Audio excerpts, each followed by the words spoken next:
Welcome to NOLA.com here. As the Saints just lost their third preseason game, 0-3. The Saints are in the preseason.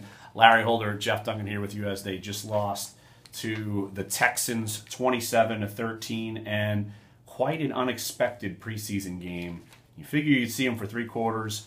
We barely saw them for 3 minutes, it seemed like. They only played one series, at least the first team offense. What do you take away from this game, considering they kind of altered what they typically do in this?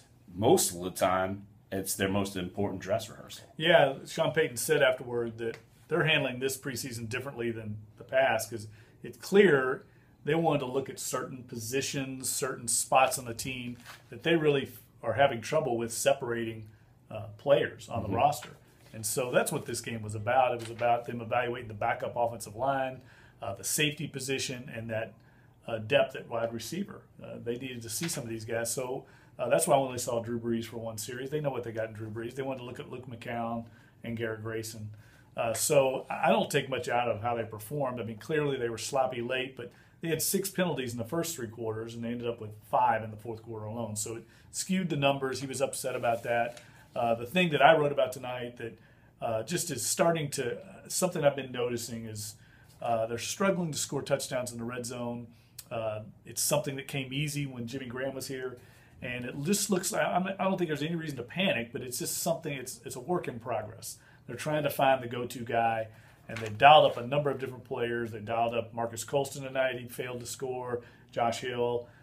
So you can tell that this is something that Sean Payton's working on, but right now I think it's something that we need to watch as the season goes on. And what do you make of the way that Sean Payton went about this, and if the offense didn't play as well last week, do you think he would have altered his strategy this week? Yeah, no, I definitely think it would have. I think, look, the offense took the opening kickoff and marched right down the field. I think it was 12 plays. Right. And then once again, they got in the red zone, and the real estate's more limited there.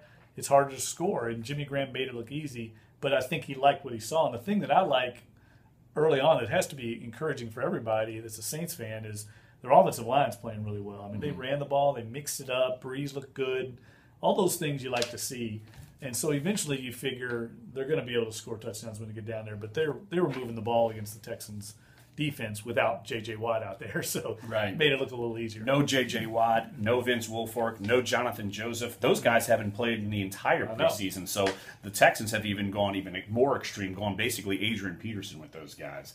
Yeah. So it was definitely not as much of a test maybe that we would have thought. Right. Now let's go with on the defensive side of the football. I feel like overall we saw a little bit more pressure. I know Sean Payton even, for him, he made a great line. We should second line because we actually got 1 sack, and that was combined between Tyler Davison and Tavares Barnes, who, to me, one of those undrafted guys, it seems like he's jumped ahead in the undrafted race. Everybody loves to see who makes the team there. But overall, defensively, say early on, because like you said, second half, you got guys who are borderline making the team and might not. What did you make of the way they played in the first half? Well, you mentioned the pressure. I thought, look, they only had 1 sack, but there was clearly more pressure than there's been. I mean, we saw a lot of passes just unloaded by Texans quarterbacks, so I think that's encouraging.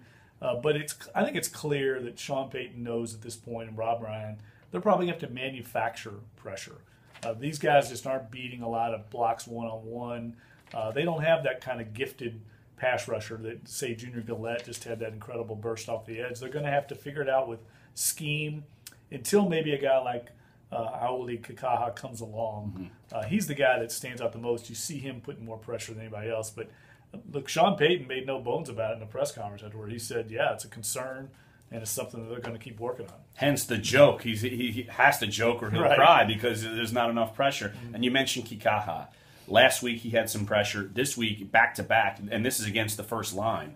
Got to Hoyer twice, forced an incompletion, one where he just had to throw it away. And then he forced a botched screen pass and it was forced in the punt. So, and then even later, you saw David Hawthorne come around the edge. So those aren't, especially a Hawthorne, not a pass rush guy. So I think you're right. They're going to have to try to generate some stuff with that defense. And it looked to me, just from up in the press box, and I think Payton even confirmed it, that they called more blitzes today. They didn't really blitz at all the first 2 games. Right. I think he said there was about 15 to 20 pressures so blitz packages that were put in today. And it's clear they want to work on those as well. And they're going to have to do that this year because, look, they're better on the back end. I think we agree that the secondary is a lot better. Delvin Breaux looks like a real find. When Keenan Lewis is being picked on right. and not Delvin Breaux, exactly. I think that should tell you something. But it doesn't matter how good they're going to be on the back end if they can't get after the quarterback. And so that's what Sean Payton is going to address in these next few weeks. And he even mentioned that. He said, look, it doesn't matter what you got in the back as far as cornerbacks. He specifically called that out in the press conference. So, but yeah, look, Saints, one more preseason game. Look, the starters are done. That's over with.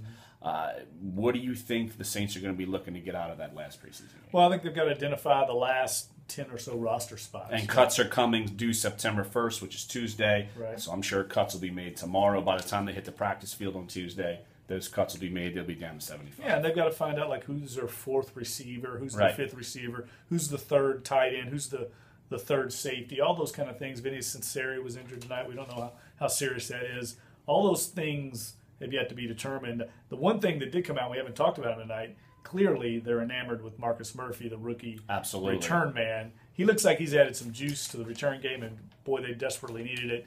And Sean Payton just seems like he's infatuated with the guy. He's in love with the guy, and I think he's going to actually bring something offensively. He looks good. You saw him getting some carries, making some noise. So, yeah, I think Sean Payton sees Reggie Bush, some Darren Sproles, and we thought we'd be talking about that with C.J. Spiller. So we don't even know what they have with him right now, honestly. Right. No, I agree. And you're right. He doesn't look like just a gimmicky return guy. He looks like a guy that can also help in the regular offense. So that's encouraging. Well, if you were looking for a ton of action from the first teamers tonight, especially on offense, you got nothing. So good luck. You won't see him again till week 1. So for Jeff Duncan, I'm Larry Holder. Thanks for joining us again. Saints go down 0-3 in the preseason. They lose to the Houston Texans on Sunday night. But catch all of our coverage all week. Of course, we'll be up in Green Bay at NOLA.com and, of course, in the print edition of the Times-Picayune. For Jeff, Larry, thanks for joining us.